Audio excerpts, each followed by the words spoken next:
हर साल United state की तरफ से एक रिपोर्ट जारी होती है जिसे स्पेशल 301 रिपोर्ट कहा जाता है। वैसे यह report United state trade representative यानी यूएसटीआर की तरफ से यह जारी किया जाता है और यह लिस्ट में वैसे देशों का नाम शामिल होता है जो कि अमेरिका की तरफ से किसी तरीके कोई भी प्रोडक्ट बन रहा है, चाहे वह फिर सॉफ्टवेयर हो गया, ऐप हो गया, डेवलपर का किसी तरीके का कुछ भी अपना डेवलप करते हैं, या फिर मेडिसिन होगी, मतलब कुछ भी बनाया जा रहा है, गैजेट वगैरह हर चीज, तो उन देशों ने उनके सामान को कुछ उल्लंघन करते हैं, जैसे उनके नकली में सामान बनाना, तो उस पर अमेरिका की तरफ से कुछ दिए जाते हैं, जैसे पेटेंट हो गया, कॉपीराइट हो गया, ट्रेडमार्क हो गया, उन देशों को यह दिया जाता है। वैसे तो यह सही से सुरक्षित नहीं माने जाते हैं। और सबसे बड़ी चिंता की बात है, इस बार इंडिया का भी नाम शामिल होता है, जो कि हाल ही में यह रिपोर्ट जारी होता है। वैसे यह रिपोर्ट अप्रैल मंथ के लास्ट में होता है। प्रायोरिटी वॉच लिस्ट में इंडिया का नाम रखा जाता है।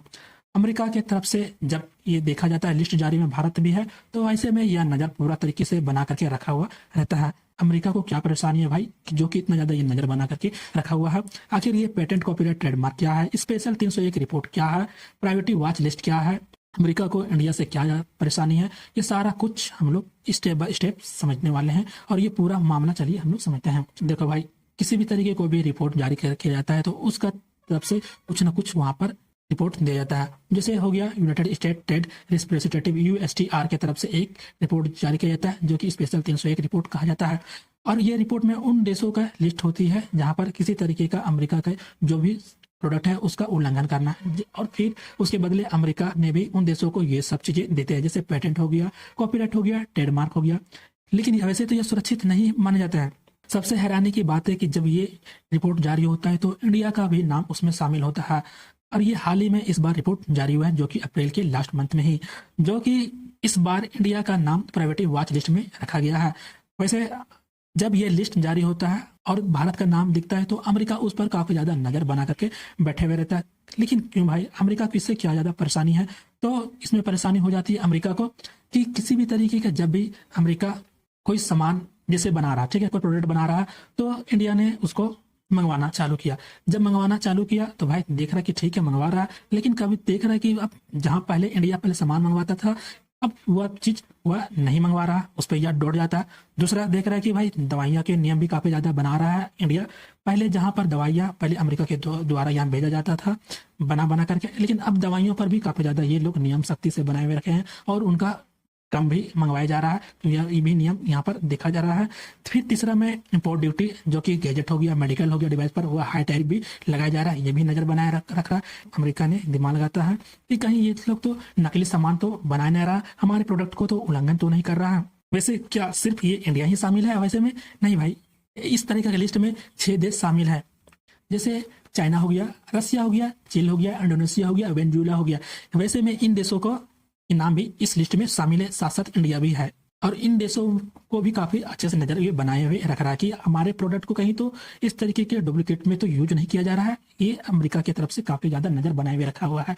लेकिन सबसे हैरानी की बात है कि वियतनाम, जो कि काफी ज्यादा यहाँ पर इसका स्थिति खराब बताई जा रही है, क्योंकि भाई वियतनाम पर सबसे ज्यादा सख्ती बरती जा रही है। क्यों भाई? क्योंकि अमेरिका का आरोप है कि यह प्रवेशी काफी ज्यादा उल्लंघन बनाया हुआ है, उसका नकली सामान है, बड़े स्तर पर उसका डेवलप किया जा रहा है और उसको हर जगह वहां पर यूज किया जा रहा है, जिससे पता चलता है कि वहां का कानून काफी ज्यादा कमजोर भी हो चुका है। लेकिन यहाँ पर सबसे हैरानी की बात यह है कि यह 13 साल के बाद ऐसा पहली बार हो रहा है कि जो कितना किसी देश को इतना ज्यादा गंभीर माना गया है।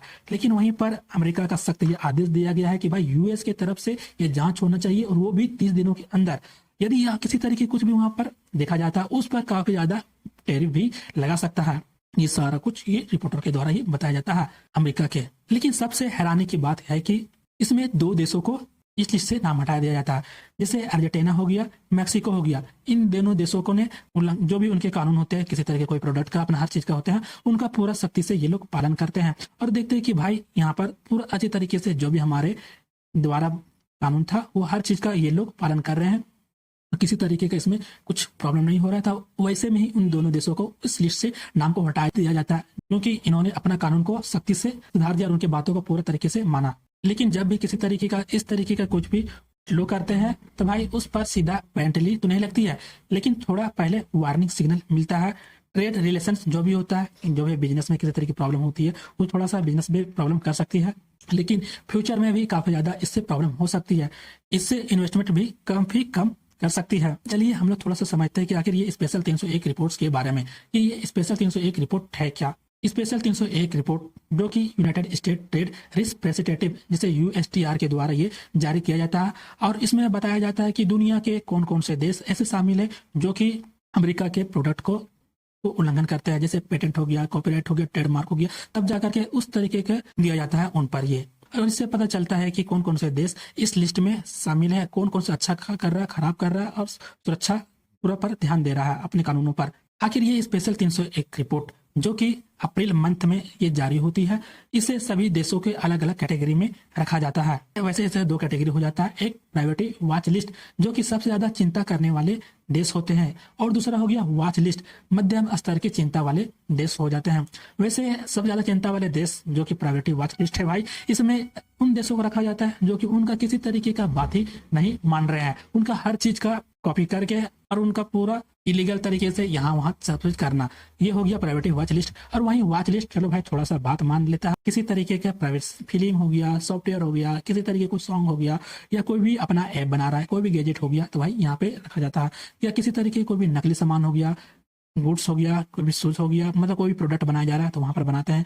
किसी तरीके कोई भी कंपनी हो गया, उसका होलोग्राम चेंज करके अपने में देना, भाई ये सभी चीजें यहाँ पर देखने को मिलता है। लेकिन यहाँ पर रिपोर्ट इसलिए भी ज्यादा इंपॉर्टेंट हो जाती है, अगर कोई देश प्राइवेट वॉच लिस्ट में आता है तो उस पर अमेरिका का काफी ज्यादा दबाव रहता है, ट्रेड ट्रांजेक्शन या सेक्शन भी काफी ज्यादा लग सकते हैं। इससे इन्वेस्टमेंट जो भी बिजनेस में इन्वेस्टमेंट होता है उससे कम भी हो सकता है। इससे कंपनियों के लिए भी काफी ज्यादा प्रॉब्लम करती है, जैसे टेक कंपनी हो गया, फार्मा कंपनी हो गया, ये चाहती है कि उनके प्रोडक्ट को सुरक्षित रखे रहे। अगर कोई देश आईपीआर प्रोडक्ट नहीं करता है तो कंपनी यहाँ निवेश करने से भी काफी ज्यादा कतराती है। यदि किसी तरीके का कोई प्रोडक्ट बना रहा है और वहां पर प्रोडक्ट को अपना दे करके कोई और बना ले रहा है, तो भाई वैसे में जो भी इस प्रोडक्ट को निर्माता है, जो बनाने वाले हैं, उस पर भी पैसा ही लगाना ये बंद कर देते हैं। पेटेंट, कॉपीराइट, ट्रेडमार्क इसलिए भी दिया जाता है, उससे पता चलता है कि भाई कौन सा देश कितना ज्यादा मजबूत है, जिससे पता चल सके कि किस पर विश्वास करना चाहिए और किस पर विश्वास नहीं करना चाहिए। इसलिए यह पूरा तरह का एक ग्लोबल रेपुटेशन इंडेक्स भी बन जाता है। चलिए अब थोड़ा सा हम लोग समझते हैं कि आखिर ये आईपीआर क्या है। जैसे किसी भी चीज को या कोई भी प्रोडक्ट हो गया, चाहे गेम हो गया, सॉफ्टवेयर हो गया, ऐप हो गया, या कुछ भी एनीथिंग चीज हो गया था, जब हम लोग अपने से दिमाग लगा करके बनाते हैं, वैसे में तो ये चीज प्रोडक्ट तो ये हमारा हो गया, ये फिर हमारा अधिकार हो गया इस चीज के लिए।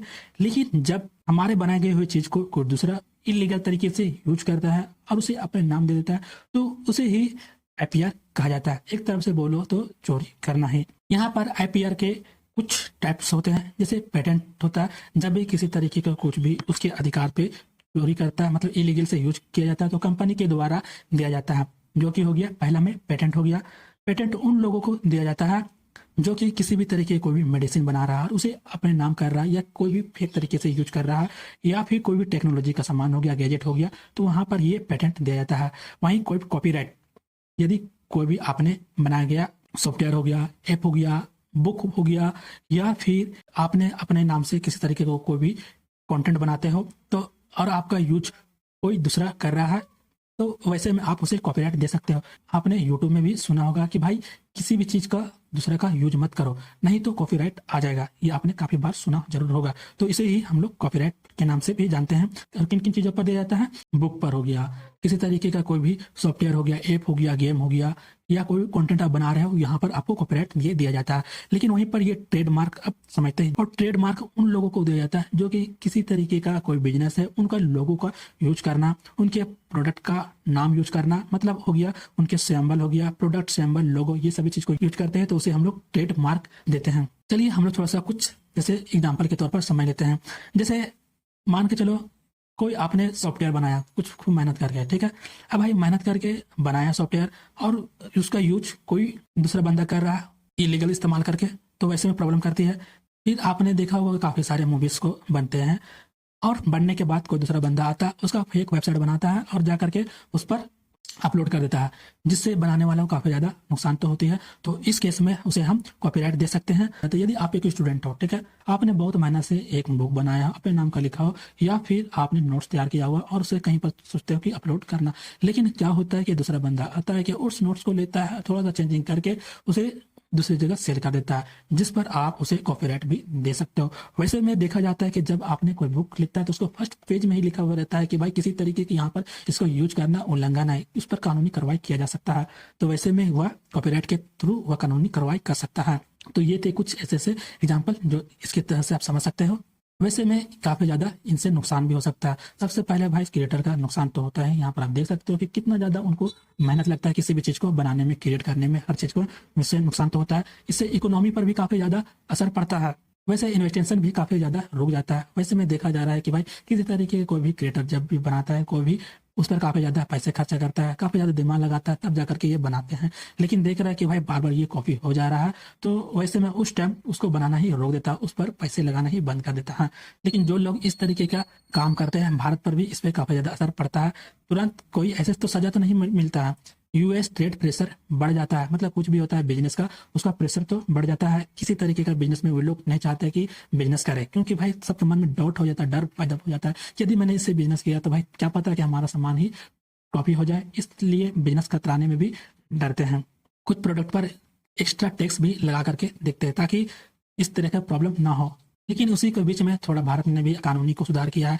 यदि किसी तरीके कुछ भी कोई दूसरे का चीज़ें का इस्तेमाल करती है तो उसे तुरंत ही कार्रवाई किया जाता है। डिजिटल सिस्टम में भी काफ़ी ज़्यादा वहाँ पर कार्रवाई करने को देखा गया है। लेकिन वैसे में भारत का भी जवाब आता है WTO की तरफ से, हमारा कानून सही है, हम लोग किसी तरीके का कुछ भी नहीं है, हम पब्लिक की हेल्थ जो भी है, सस्ती दवाइयों का उसको प्रायोरिटी देते हैं। सिर्फ हमारा मकसद है कि बिजनेस ही नहीं, लोगों को ज़रूरतों को भी जरूरी हो जाती है, भारत की तरफ से ये बोला जाता है। लेकिन भाई यहाँ पर देखा जाता है कि इस जो कि है स्पेशल 301 रिपोर्ट अमेरिका का एक ग्लोबल मार्केट कार्ड तो है, लेकिन इंडिया में अभी काफ़ी ज़्यादा ये निगरानी बना करके बैठा हुआ है। वैसे में आगे क्या होता है, और जो कि ये प्रायोरिटी वॉच लिस्ट में शामिल है। अब देखा जाता है कि आगे इस पर क्या होता है। वैसे में आपका क्या इस पर राय है, आप अपनी राय हमें कमेंट पे जरूर बताएं, और इनसे किसी से कोई अपडेट आता है तो मैं आपको जरूर ला करके दूंगा। तो फिर मिलते हैं अगले नेक्स्ट वीडियो में। धन्यवाद।